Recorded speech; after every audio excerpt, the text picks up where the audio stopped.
Baik, Assalamualaikum warahmatullahi wabarakatuh. Perkenalkan, nama saya Muhammad Akbar, NIM F1E221023. Di sini saya akan melakukan presentasi sebagai nilai pengganti dikarenakan saya tidak masuk tadi dengan alasan sakit. Baiklah, saya berasal dari kelompok 1 dengan judul Sistem Pengaturan Gerakan Vertikal pada Tower Copter yang beranggotakan saya sendiri, Muhammad Akbar, Bani Rafani, Muhammad Fatur Rahman, Syahraja, dan Ramadhani. Yang pertama, pendahuluan. Helikopter terdiri dari satu buah motor brushless dengan propellernya yang dipasang pada satu frame di antara ada dua tiang penyangga. Helikopter merupakan sebuah prototipe digunakan mengembangkan sistem kendali pada quadcopter. Prinsip kerja dari alat ini adalah motor akan bekerja meluncur secara vertikal. Prinsip kerja alat ini adalah gaya dorong yang dihasilkan berasal dari kecepatan putar propellernya. Semakin cepat putaran propellernya, semakin besar pula gaya dorong yang dihasilkan. Untuk mempertahankan tinggi motor, maka perlu ada sebuah metode kontrol yang baik. Pemodelan sistematis, pemodelan sistem matematisnya. Gaya thrust adalah gaya yang menggagalkan helikopter bergerak naik atau turun searah sumbu Y. Gaya dorong yang terjadi jika thrust besar dari gravitasi, maka kerangka akan bergerak ke atas. Gaya gesek berpengaruh pada gaya thrust ataupun gaya gravitasi pada saat kerangka terangkat terangkat ke atas. Gaya gesek akan bernilai negatif terhadap gaya thrust. Sebaliknya, jika kerangka menuju ke bawah, gaya gesek bernilai positif terhadap gaya thrust. Sehingga berdasarkan Newton Second Law, didapatkan persamaan sebagai berikut, yaitu massa vektor sama dengan negatif massa vektor gravitasi ditambah gaya gesek ditambah gaya angkat atau gaya thrust. Selanjutnya, massa kabel yang terdapat pada kerangka juga diperhitungkan karena dapat menambah massa dari kerangka sehingga didapatkan massa sama dengan massa frame ditambah massa kabel sama dengan massa frame ditambah massa jenis kabel dalam kurung dikali panjang kabel.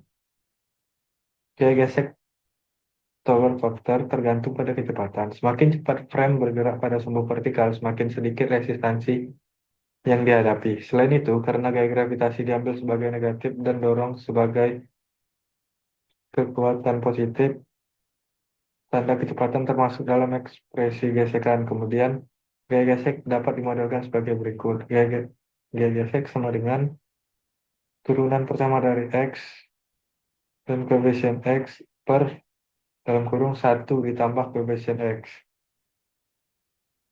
Pemodelan sistematisnya. Gaya yang dihasilkan oleh propeller sebanding dengan sinyal kontrol. Untuk menyederhanakan model ini dinyatakan sebagai gaya thrust sama dengan KU. K itu konstanta sistem dan U sinyal kontrol. Berdasarkan persamaan 2 sampai dengan persamaan 4 dapat diringkas dan diperoleh persamaan dinamis dari two vector sebagai berikut. Fx sama dengan min mg dikurang x per s per 1 plus us ditambah gaya thrust. Keterangannya itu x sama dengan turunan kedua dari x. X sama dengan min G per M FR plus PC kurung per MFR plus PC dikali X dikurang US per dalam kurung 1 plus US per MFR ditambah PC dikali X tambah K per MFR plus PC dikali U. Sama 6 kemudian dapat ditulis ke dalam dimensional state space. X1 sama dengan X2.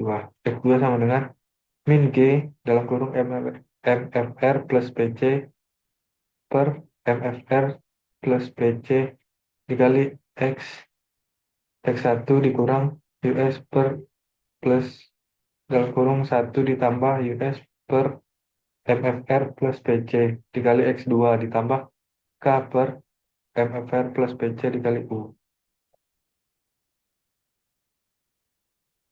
Persamaan 10 menunjukkan bahwa sistem non-linear dapat didekati menjadi sistem linear di sekitar titik equilibriumnya dengan A merupakan matriks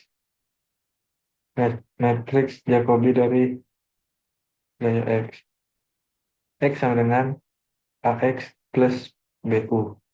A sendiri itu matriks Jacobi A, yang B matriks Jacobi B, yang X jumlah state space. Analisis karakteristik sistem orde 2.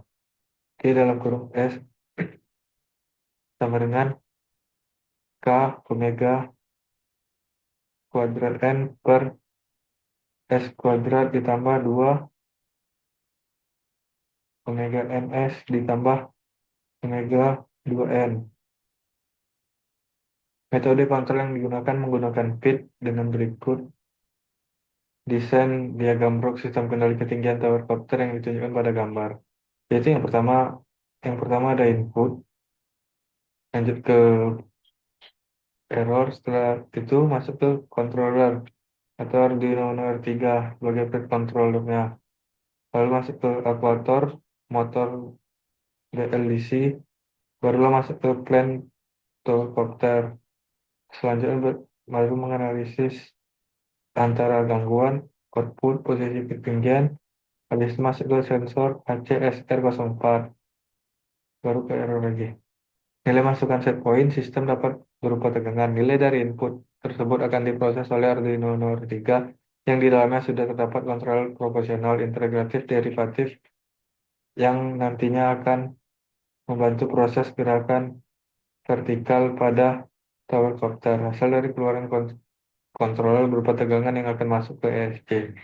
ESC akan mengatur kecepatan putar pada motor BLDC. Kemudian sensor ultrasonik akan bekerja untuk mengukur nilai dari ketinggian helikopter setelah menjadikan nilai pembacaan sebagai nilai umpan balik. Ketika sistem memiliki selisih tidak sama dengan 0, maka blok dari FIT akan merevisi nilai error hingga mendekati 0 dan menghasilkan nilai KP, KI, dan KD. Plan yang sudah dibuat kemudian diukur untuk mengetahui konstanta yang belum diketahui, yakni massa frame, dalam kurung massa frame plus QC sebesar kurang lebih 190 gram, koefisien gesek sebesar 0,12 dan truth force koefisien sebesar 0,8113. Konstanta yang telah didapat disubstitusikan pada model step sebagai berikut. Ini model step space-nya, sehingga didapatkan matriks ABCD sebagai berikut. Yang A sama dengan 0, min 1,2791, 1, min 2,2619. Yang B 0, terus 0,8113. Untuk yang C 1 dan 0, untuk yang D 0. Setelah didapatkan matriks ABCD, maka selanjutnya mengubahnya menjadi persamaan transfer function. G, G, fungsi alih GS atau fungsi alih pemodelan sistem sama dengan C dalam kurung SL dikurang A kurung akar min 1 B plus D.